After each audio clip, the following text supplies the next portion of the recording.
En su boda, mi hija me exigió que le cediera mi casa de playa. De lo contrario, su padrastro la acompañaría al altar.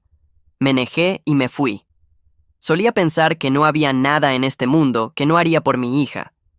Esa creencia estaba cosida en mis huesos desde el momento en que la tuve en brazos en el hospital, envuelta y entrecerrando los ojos ante las luces brillantes, como si ya odiara lo ruidoso que era el mundo. Su nombre era Claire, y se convirtió en la razón por la que trabajé hasta tarde, me salté vacaciones y levanté mi empresa desde cero. Era una firma de logística de tamaño medio. Nada lujoso, pero sólida y confiable, justo como yo intentaba ser. Tras el divorcio, redoblé mis esfuerzos en construir tanto el negocio como nuestro vínculo. Su madre, Vanessa, era hermosa, sí, pero despiadada. Ella y yo nos habíamos roto mucho antes de que se firmaran los papeles. No tardó en encontrar a alguien nuevo. Robert, alto, pulido, siempre con esa sonrisa ensayada. Conocí a su tipo, y aún así no dije nada. Dejé que Claire hiciera sus propios juicios.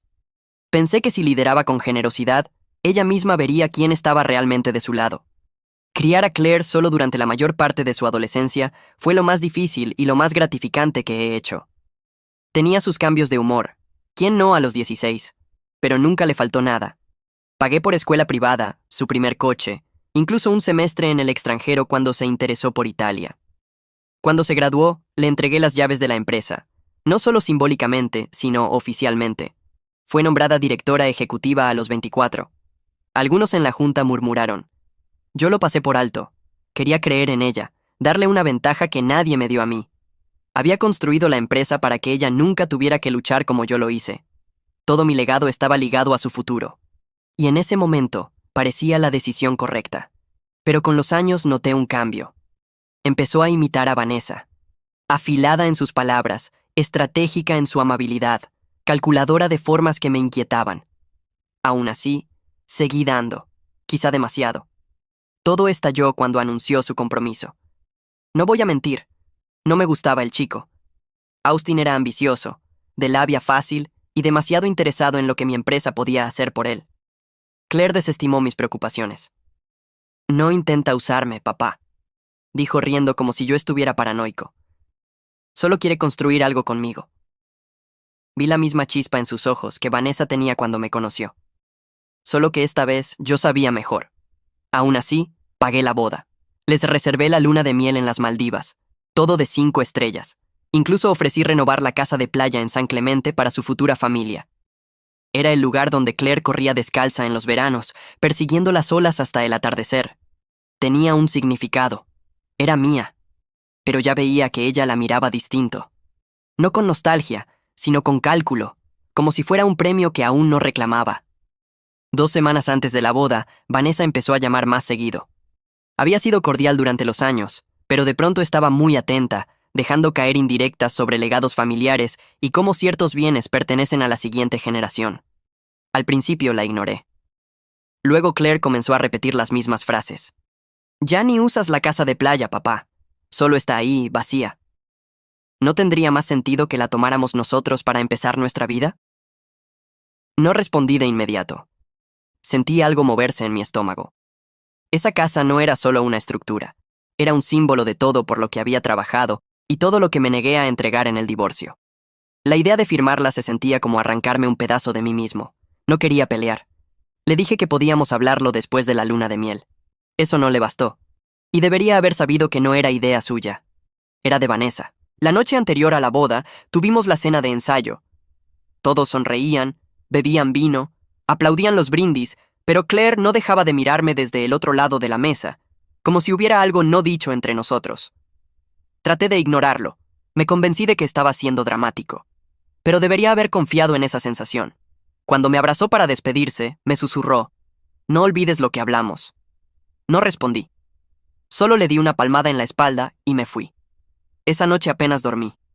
Me quedé mirando el ventilador del techo, sus aspas girando en una traición lenta y metódica. Me preguntaba, ¿en qué fallé? ¿Cuando le di demasiado pronto? ¿Cuando no tracé la línea entre amor y lealtad? Le enseñé a dirigir una empresa, pero no le enseñé lo que significa honrar a una familia. La mañana de la boda, me levanté antes del amanecer y conduje hasta la casa de playa. Me quedé en la terraza, café en mano, mirando el océano romper contra la orilla. Recordé a Claire a los 5 años, construyendo castillos de arena, riendo cuando la marea se los llevaba. Esa versión de ella ya no existía, reemplazada por alguien que veía el mundo a través del prisma del poder y la ventaja. Y aún así, la amaba. Esa era la parte más dura. El amor no muere solo porque alguien te decepciona, se transforma, se convierte en algo más pesado. Me quedé allí horas preguntándome si de verdad lo haría, si de verdad me forzaría a elegir entre ser su padre o ser su peón. En el fondo, creo que ya sabía la respuesta. No estaba faroleando. Ya no. Así que, mientras el sol subía, regresé al coche y conduje hacia el lugar de la boda, preparándome para un momento que no podía imaginar del todo, pero que nunca olvidaría. En la suite nupcial había un silencio espeso como perfume rancio. Dulce, opresivo, imposible de ignorar. Entré apenas 20 minutos antes de la ceremonia. Tras una breve charla con la coordinadora y una sonrisa forzada a un primo lejano que no veía desde que Claire llevaba brackets, la vi sentada frente al tocador, radiante en una bata de seda, rodeada de sus damas de honor, riendo demasiado fuerte por algo en un teléfono. Pero cuando me vio, la habitación se cayó. Una por una, las mujeres se excusaron y salieron con sonrisas falsas y miradas ansiosas. Quedamos solo ella y yo, padre e hija, compartiendo un silencio que no habíamos conocido desde que tenía 12 años, y me preguntó si su madre volvería a casa. Claire se levantó lentamente y caminó hacia mí. ¿Lo trajiste?, preguntó, su voz baja pero firme. Pestañeé, no porque no supiera a qué se refería, sino porque no podía creer que tuviera la osadía de pedírmelo otra vez. Allí, minutos antes de caminar hacia el altar. Claire, dije con la garganta apretada, es tu boda. ¿Podemos no hablar de esto ahora? Sus ojos se entrecerraron, con el mismo destello frío que solía tener Vanessa cuando creía tener la ventaja. Papá, dijiste que lo hablaríamos después de la luna de miel. Eso no va a funcionar. O firmas ahora mismo la transferencia de la casa de playa, o voy al altar con Robert. Tú decides. Mi primer instinto fue reír. Reír y negar con la cabeza, porque ¿cómo respondes a ese nivel de chantaje emocional? Pero no reí. Solo me quedé congelado. Mis manos apretadas a los costados, el corazón golpeando. No se trataba de una propiedad. No se trataba de bienes raíces. Se trataba de respeto. De ser reducido a una transacción en el mismo momento en que debía ser honrado como su padre. ¿De verdad estás haciendo esto?, pregunté en voz baja. ¿Me das un ultimátum el día de tu boda? Ella bajó la mirada y volvió a alzarla, sin vacilar. Es solo negocio, papá. Siempre me dijiste que hiciera movimientos audaces. Aprendí del mejor. Eso dolió más que nada. Que pensara que esta manipulación era una estrategia, una jugada de poder que había aprendido de mí. Si eso era cierto, entonces la había fallado de formas que nunca anticipé. Di un paso atrás y solté un suspiro lento. El silencio entre nosotros se volvió más pesado, como nubes de tormenta. Por un momento pareció dudar, como si esperara que se diera, como si creyera que el miedo a la vergüenza pública, a ser visto como el padre ausente, me haría rendirme. La miré directo a los ojos y dije, entonces, deja que él te acompañe. Buena suerte. Y con eso, me giré y salí de la habitación, mis pies acelerando a cada paso. El pasillo estaba lleno de flores y susurros. Pasé junto a algunos invitados que sonrieron incómodos, sin saber que algo sísmico acababa de ocurrir. No me detuve a explicar. Salí por las puertas principales hacia la luz del sol, con los sonidos de los violines desvaneciéndose detrás de mí. Me senté en mi coche un largo momento, con las manos apretadas al volante, mirando la entrada de la capilla a través del parabrisas. La gente empezó a entrar, vestida con lino pastel y vestidos florales, todos sin tener idea de lo que acababa de pasar arriba. Vi a Robert, impecable en su traje a medida, saludando invitados, estrechando manos, besando mejillas. 10 minutos después, vi a Claire aparecer, radiante de blanco. Su brazo entrelazado con el de él, lista para caminar al altar. Él se veía engreído. Ella, decidida. Y yo, me sentía hueco. No enojado, ni siquiera triste. Solo vacío, como si algo sagrado hubiera sido arrebatado y yo no hubiera luchado lo suficiente para protegerlo. La ceremonia siguió sin mí. Me enteré después por amigos que asistieron. Lo hermosa que fue, lo deslumbrante que lucía Claire, Lo extraño que resultó que yo no estuviera ahí para acompañarla. Las excusas fueron variadas, que me enfermé, que hubo una emergencia familiar, que no quería quitar protagonismo a la pareja, pero no me molesté en corregir a nadie, que se quedaran con la duda, que susurraran. Yo conocía la verdad, y ella también. Eso era suficiente. Esa tarde conduje de regreso a casa, aparqué en la entrada, y me quedé sentado en el coche hasta que el cielo se volvió rosado. Luego entré, serví un whisky y me quedé mirando el itinerario de luna de miel firmado pero no entregado que reposaba en la encimera de la cocina. A la mañana siguiente hice las llamadas. Primero a la agencia de viajes. Cancelé la luna de miel. Reembolso completo, sin explicación. Luego a la junta directiva de mi empresa. Programé una reunión de emergencia. Cuando llegó el momento, entré a la sala de conferencias e informé que Claire ya no era la directora ejecutiva. Sin discursos largos, sin dramatismos, solo una transición formal de regreso a mi control, con efecto inmediato. Algunos miembros de la junta parecían aliviados, otros guardaron silencio. Uno, un viejo amigo, se me acercó después y dijo, «Ya era hora». No pregunté qué quiso decir. No quería saber cuánto tiempo habían estado mordiéndose la lengua sobre su liderazgo, ni cuánto de ese silencio se debía a protegerme a mí, no a ella. Durante los días siguientes comenzó la repercusión. Vanessa llamó. No contesté. Me dejó un mensaje de voz cargado de falsa preocupación. He oído lo que pasó. Estoy segura de que todo esto es un malentendido. No hagas nada precipitado. Después vinieron los mensajes de texto de la familia extendida. ¿Estás bien? ¿Por qué no fuiste a la boda? Claire parecía destrozada. Ignoré a todos. Si alguien quería la verdad, podía preguntársela a Claire. Que ella explicara por qué su padre no estuvo allí, que admitiera lo que intentó hacer. Mi silencio no era amargura, era un límite, uno nuevo que estaba aprendiendo a sostener, aunque doliera. Una semana después, Claire envió un correo electrónico. No había disculpa, solo preguntas. ¿Por qué cancelaste la luna de miel? ¿Por qué me quitaste como directora ejecutiva? ¿Podemos hablar? No respondí. No estaba listo. No estaba seguro de que algún día lo estaría. Pero sí sabía algo con certeza. En esa suite nupcial ocurrió algo irreversible. Y aunque encontráramos la manera de volver a acercarnos, nunca volvería a ser lo mismo. Siempre pensé que cortar a alguien sería un acto ruidoso, como cerrar una puerta de golpe o gritar algo definitivo antes de marcharse. Pero la verdad es que el primer acto real de desapego se sintió silencioso, inquietantemente silencioso.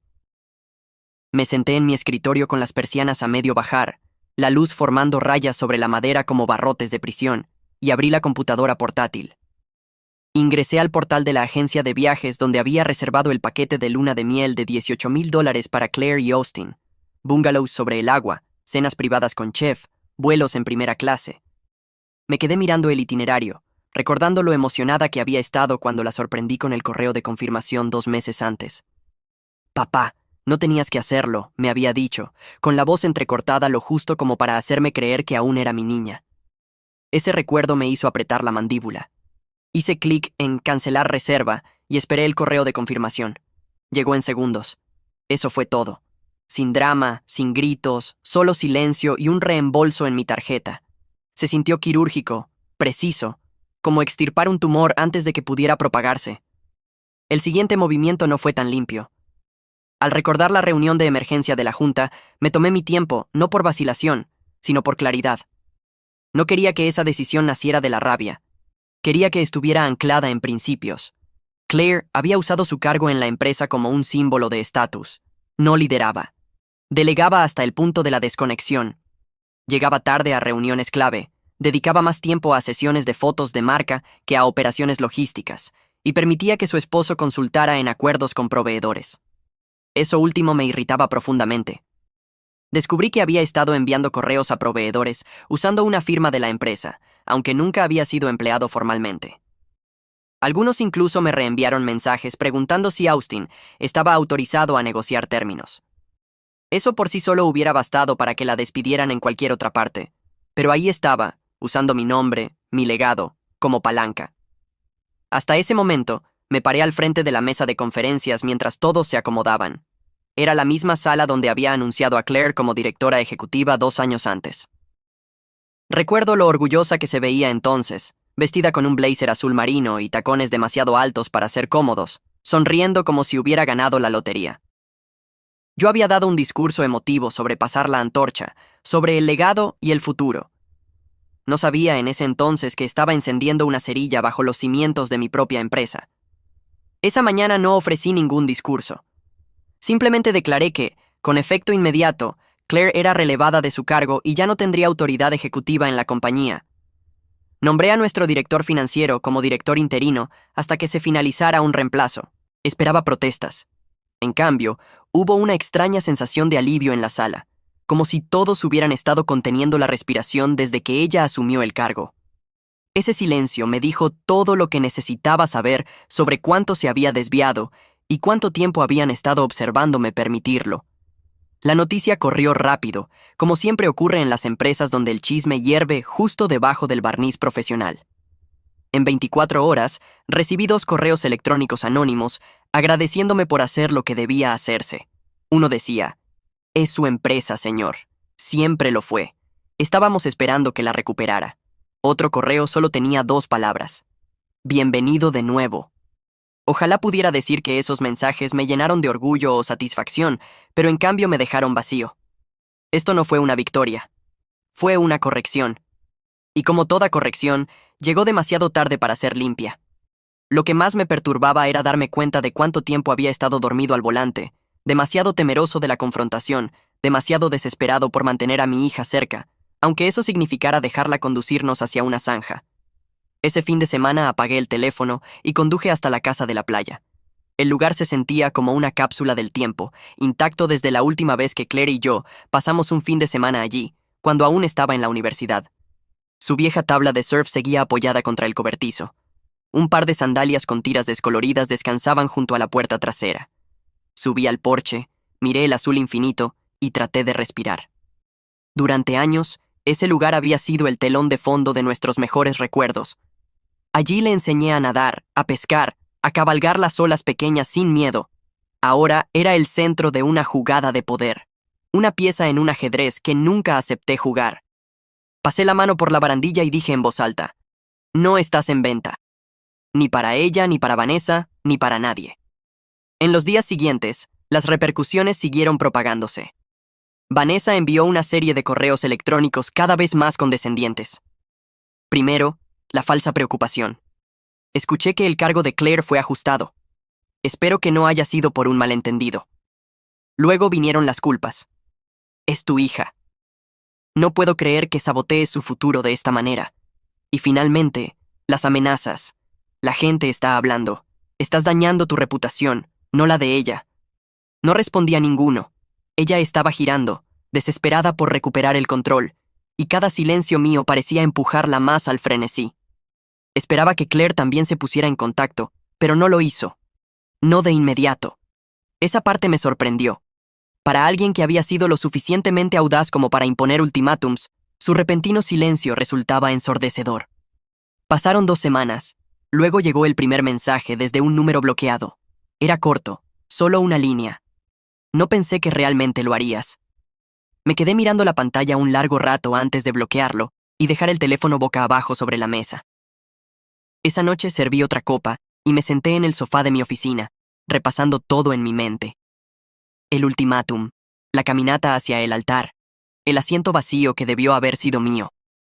Una parte de mí aún quería creer que solo estaba influenciada, envenenada por las manipulaciones de Vanessa. Pero otra parte, la más callada y sincera, susurraba: ella tomó su decisión y yo tomé la mía.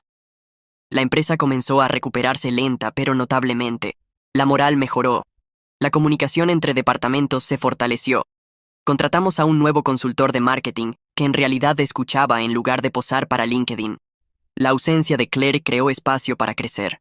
Y por primera vez en años me sentí orgulloso de caminar por la oficina. Pero fuera del trabajo, la herida seguía allí. Por más racionales que fueran las decisiones, por más justificadas, todavía tenía momentos en los que miraba fotos antiguas, su 5º cumpleaños, su graduación universitaria, y me preguntaba: ¿cómo llegamos aquí? La respuesta, por supuesto, no era un solo momento. Era una colección de decisiones, de silencios, de indulgencias que confundí con amor, La había criado para que creyera que era especial. Pero en algún punto, ella tradujo eso en derecho, y yo lo permití.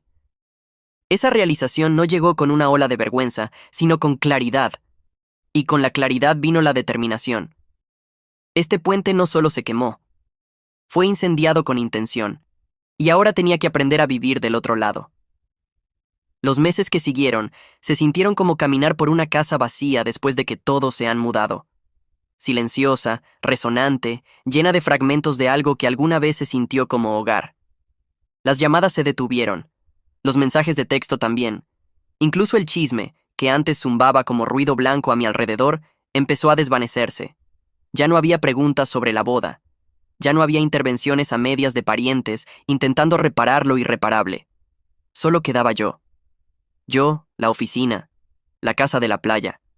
Y un silencio siempre presente con el que no tuve más opción que hacer las paces. Pensé que lo más difícil sería cortarla de mi vida. Pero resulta que lo que realmente te persigue es la ausencia. No su voz, no su risa, ni siquiera su presencia, sino el saber que ella estaba allá afuera, sufriendo, tal vez enojada, tal vez, y eligiendo no hablarme. Y yo, a mi vez, eligiendo no perseguirla. Algunas noches, servía una copa y me sentaba en la sala con nada más que el sonido del hielo chocando en el vaso y el crujido del ventilador del techo girando sobre mí. No tenía energía para ver televisión. No soportaba el ruido. Me quedaba mirando las fotos familiares todavía sobre la repisa. Yo, Claire y Vanessa en un viaje de esquí cuando las cosas aún se sostenían con pretextos y sonrisas educadas. Una foto en particular llamaba mi atención más que las demás. Claire tendría unos 10 años, envuelta en una chaqueta roja de nieve, levantando una bola de nieve como si estuviera a punto de lanzarla contra la cámara. Yo estaba en la mediana edad. Vanessa tenía el brazo alrededor de mi cintura. Parecíamos felices, y quizás lo fuimos, en ese único cuadro, en ese único y fugaz momento. A menudo me preguntaba si Claire recordaba ese día con tanto cariño como yo, o si ya había sido borrado por los años de resentimiento silencioso que siguieron. En el trabajo, la empresa volvió a encontrar su ritmo. No más dramas, no más notas pasivo-agresivas, no más reuniones urgentes sobre estrategias de marca, que no eran más que Claire presumiendo su título. La nueva directora ejecutiva interina, Shannon, una mujer que había estado con nosotros desde los primeros días, trajo una energía tranquila y con los pies en la tierra al equipo. No era ostentosa, pero hacía que las cosas sucedieran. Nuestros números mejoraron. Las relaciones con los proveedores se suavizaron. Los empleados dejaron de susurrar cuando yo caminaba por el pasillo. Era progreso, pero un progreso teñido de amargura porque cada paso hacia adelante me recordaba que mi hija nos había estado frenando, que no estaba lista, que le había entregado algo sagrado antes de que supiera cómo tratarlo. De vez en cuando escuchaba pequeñas actualizaciones. Un gerente junior mencionó haber visto a Claire en un evento de networking, diciendo que se la veía cansada, algo retraída. Otro comentó que Austin había presentado una idea de startup a inversionistas y había sido ignorado educadamente. Luego llegó la noticia de que vivían en un apartamento mucho más pequeño, ya no en el lujoso edificio en altura para el que yo había pagado el depósito como regalo de bodas. Aparentemente habían dejado que el contrato venciera y se mudaron a una unidad más modesta al otro lado de la ciudad. Había rumores de que Claire buscaba trabajo, pero nada concreto. Nunca pedí detalles, solo escuchaba, asentía y seguía adelante, pero en el fondo no podía evitar sentir una tensión apretada entre la vindicación y la pena. Un día de finales de abril, pasé por la casa de la playa por primera vez en semanas. Estaba tan silenciosa como siempre, ese tipo de silencio que solía tranquilizarme, pero que ahora hacía que mi pecho se sintiera pesado. Entré, abrí todas las ventanas y dejé que el aire del océano barriera las habitaciones como un botón de reinicio. Deambulé de cuarto en cuarto, tocando los viejos muebles, hojeando un álbum de fotos polvoriento que solíamos guardar en la mesa de centro. Había una foto de Claire y yo sentados en la terraza, sus pies en mi regazo, un helado derritiéndosele en la mano. No tendría más de 6 años. Ese recuerdo, la manera en que reía, la manera en que gritaba, "No se permiten chicos entre las gaviotas", me golpeó como un puñetazo en el estómago. Me hundí en el sofá, codos sobre las rodillas, y solté un suspiro que no sabía que llevaba meses conteniendo. Todavía estaba allí, sentado en el mismo lugar cuando recibí el mensaje. Venía de un número desconocido, pero supe de inmediato que era de ella. ¿Podemos hablar? Eso era todo. Sin puntuación, sin disculpa, solo una súplica callada. No respondí de inmediato. Lo miré como si fuera una trampa, como si contestar deshiciera de golpe todo lo que nos había llevado hasta allí. Cerré el mensaje y puse el teléfono boca abajo. No lo confiaba, no todavía.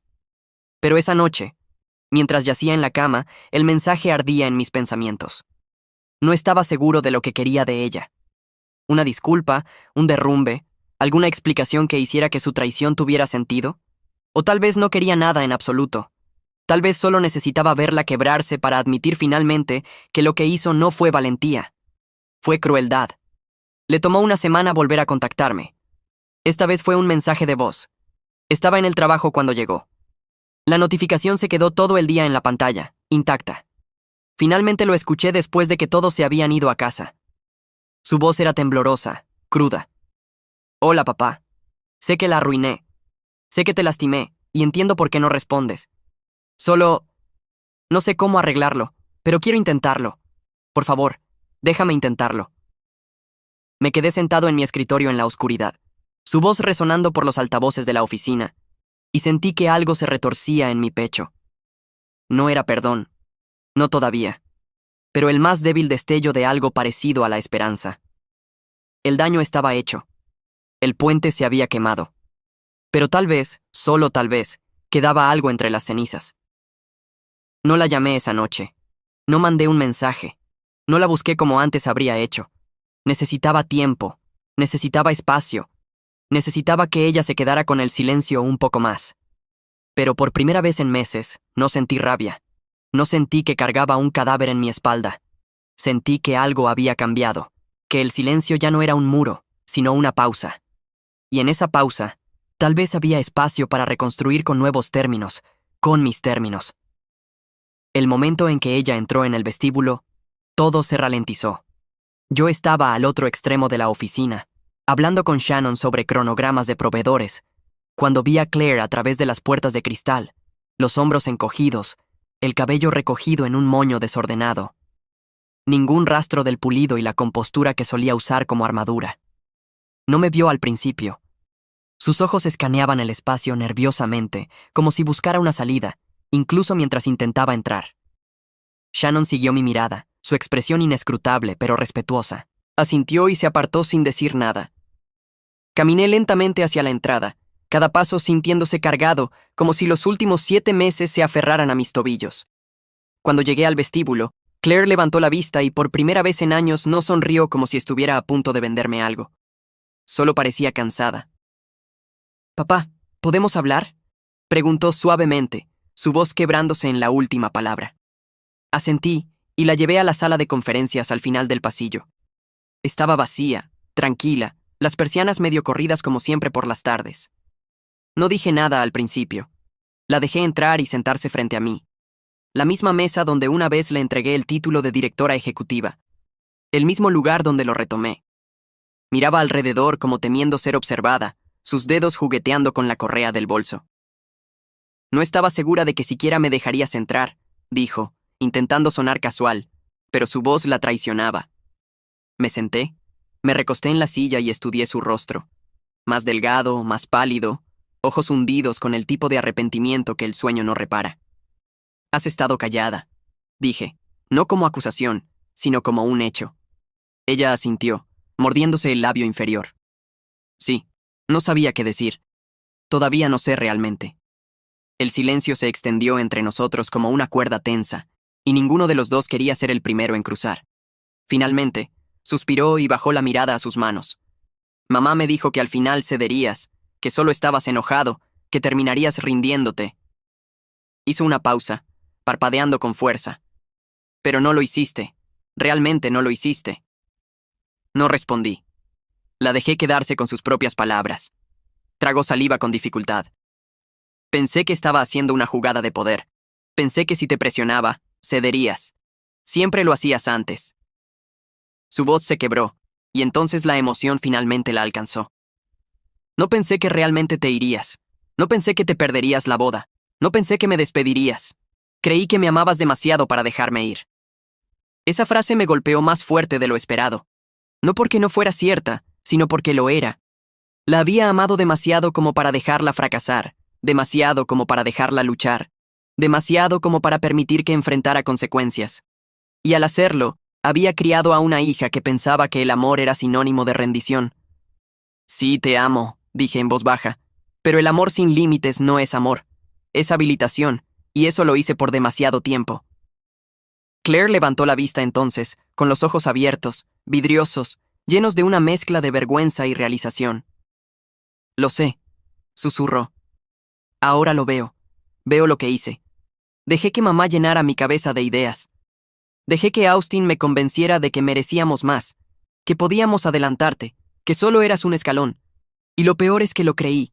Te traté como un obstáculo, no como un padre. Entonces empezó a llorar. No las lágrimas silenciosas y dignas que solía derramar cuando las cosas no salían como quería, sino sollozos profundos que hacían que su cuerpo se encogiera sobre sí mismo. Me quedé sentado, las manos entrelazadas frente a mí, con mi propia garganta apretándose. Quería acercarme a ella, consolarla, pero no me moví. No todavía.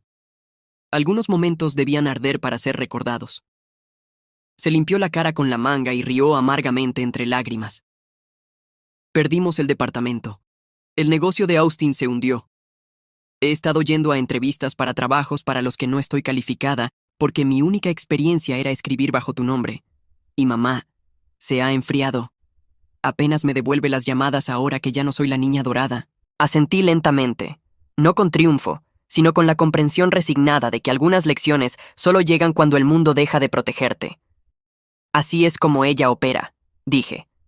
Ama la versión de ti que la sirve, no la que lucha. Claire soltó un suspiro tembloroso. Fui tan estúpida. Lo destruí todo creyendo que estaba construyendo algo mejor. Su voz se redujo a un susurro. Te extraño, papá. Extraño ser tu hija. Eso rompió algo en mí. No de una manera destructiva, pero en el sentido de que algo que había estado congelado durante mucho tiempo finalmente se resquebrajó. Me puse de pie, caminé hacia la ventana y miré el estacionamiento abajo. Los coches se movían lentamente, ajenos al ajuste de cuentas que se desarrollaba tras el cristal. No voy a devolverte el puesto de CEO, dije, dándome la vuelta para enfrentarla. Ella asintió rápido, casi con desesperación. Lo sé, no lo espero, no lo merezco. Pero estoy dispuesto a darte un trabajo, continué. No por lástima, no por culpa, sino porque lo estás pidiendo, no exigiendo. Empezarás donde todos empiezan, sin título, sin oficina en la esquina, sin trato especial. Sus labios se entreabrieron, sorprendida, y luego volvió a asentir. Eso es más que justo. Regresé a mi asiento y me senté frente a ella. Y Claire, dejemos algo claro. Esto es sobre el trabajo. Nuestra relación como padre e hija. Eso llevará tiempo. La confianza no se reconstruye en una sola reunión. Bajó la mirada, respiró hondo y asintió. Lo ganaré, dijo. Tanto el trabajo como tu confianza. Lo prometo. La observé un momento más, intentando reconciliar a la mujer rota y arrepentida frente a mí con aquella que alguna vez, en una suite nupcial, exigió una casa en la playa. Quizás ambas versiones fueran ciertas. Quizás eso era realmente madurar, enfrentar lo peor de uno mismo, y aún así, levantarse al día siguiente para intentarlo de nuevo. Está bien, dije en voz baja. Empiezas el lunes. Su rostro se desmoronó en una sonrisa entre lágrimas. Se levantó, vaciló y preguntó: ¿Puedo abrazarte? Dudé apenas un segundo demasiado antes de asentir. Ella dio un paso al frente y me rodeó con los brazos. No como una hija pidiendo algo, sino como alguien agradecida por lo que yo aún estuviera dispuesto a dar. Se presentó el lunes con pantalones de vestir y una blusa blanca sencilla, sosteniendo una libreta de cuero gastada y una mirada en los ojos que no veía desde que era adolescente, pidiéndome su primer trabajo de verano. No había maquillaje, ni bolso de diseñador, ni un aire de derecho en su postura, solo una determinación callada, casi temerosa. La observé desde la ventana de mi oficina mientras tomaba asiento entre los demás empleados. Cubículos, no oficinas, y aceptaba el paquete de incorporación de RR. HH, como si no fuera la misma persona que alguna vez desfiló por esos pasillos con Theo cosido a su ego. Eso solo ya me decía que algo había cambiado. ¿Duraría? No lo sabía. Pero estaba dispuesto a observar. Estaba dispuesto a esperar, porque la gente no cambia de la noche a la mañana. Pero sí cambia cuando el suelo bajo sus pies deja de doblegarse a cada capricho. Al principio, los demás no sabían bien qué pensar de ella. Algunos compañeros mantuvieron la distancia, inseguros de si era una espía o si todo aquello era una especie de actuación retorcida. Pero el tiempo aclara las cosas. Empezó en pequeño. Ingreso de datos, llamadas a clientes, gestión de agendas. Me aseguré de que sus supervisores la trataran como a cualquiera, sin proyectos especiales, sin atajos, sin susurros tras puertas cerradas. Solo trabajo, trabajo real. Y para su mérito, nunca se quejó. Ni conmigo, ni con nadie. Una vez le pregunté a Shannon, como a las 2 semanas, cómo se estaba adaptando Claire. Ella se encogió de hombros y dijo: es callada, pero llega temprano, se queda tarde. Honestamente, ahora es más útil que cuando tenía oficina. En casa, las cosas seguían siendo distintas. No habíamos vuelto a los almuerzos de fin de semana ni a las cadenas de mensajes con chistes internos, pero la distancia entre nosotros ya no era cortante, solo medida. Intercambiábamos asentimientos en el pasillo, charlas breves sobre problemas de impresoras o actualizaciones ocasionales de proyectos en los que estaba trabajando. Y de vez en cuando, había una mirada, un destello en sus ojos que decía «gracias», en un idioma que las palabras no podían traducir. No era aún calidez, pero era algo cercano a la seguridad, algo con raíces. Y me di cuenta de que tal vez la base que estábamos construyendo ahora, lenta y dolorosamente, era más honesta que cualquier cosa que hubiéramos compartido en años. No edificada sobre regalos o culpas, sino sobre presencias. 3 meses después, en su nuevo puesto, la sorprendí en la sala de descanso riendo con algunos empleados jóvenes por un error tonto en una hoja de cálculo. Me quedé fuera de la puerta solo escuchando. Su risa era más suave ahora, menos ensayada, menos afilada en los bordes. Era algo pequeño, pero me impresionó lo diferente que sonaba, como alguien que había aprendido lo que significaba ser humillada sin quebrarse. Cuando me notó, su sonrisa titubeó, pero no se retiró. Simplemente asintió con respeto y volvió a la cafetera. Esa pequeña interacción me dijo más que cualquier disculpa. Estaba haciendo el trabajo, no solo profesional, sino personal. Y por primera vez en mucho tiempo, no estaba esperando a que tropezara. Solo la dejaba ser. Un domingo, meses después de su regreso, coincidimos en la casa de la playa. No fue planeado, solo casualidad. Yo había ido a revisar un problema de plomería. Ella dijo que había venido a visitar el viejo lugar. Trajo una bolsa pequeña de víveres, huevos, pan y fresas, y se ofreció a preparar tostadas francesas. Estuve a punto de rechazar por costumbre, pero algo me detuvo. Nos movimos por la cocina como compañeros de trabajo más que como familia. Cuidadosamente educados, hablando solo lo necesario. Pero cuando nos sentamos en la terraza, con los platos en el regazo, el silencio no era pesado, era tranquilo.